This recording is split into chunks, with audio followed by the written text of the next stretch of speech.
My name is Gary Candela, and right now I'm going to show you how we use the jack strap in a RIT situation for a rescue. This is how we carry the RIT bag now. The strap is connected, so it's designed to be big. It's not in it for an individual firefighter. It's on the bag. All right, so right now, all right, we have to manipulate this strap with fire gloves. All right, so it's easy to take off, but I could work my way through it.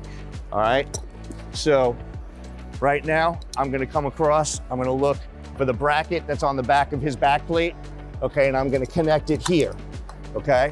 I'm gonna sit Bob up with help of my rescuer. All right, he's gonna hold him in place. So we're gonna release the handle here, okay, and we're gonna cinch Bob down, all right? He's gonna release the handle there. So Bob is packaged now already. So now he's cinched down, he's packaged. Devin and I have a couple of handles, okay? And we're gonna get out of here now, okay? We're gonna take Bob out.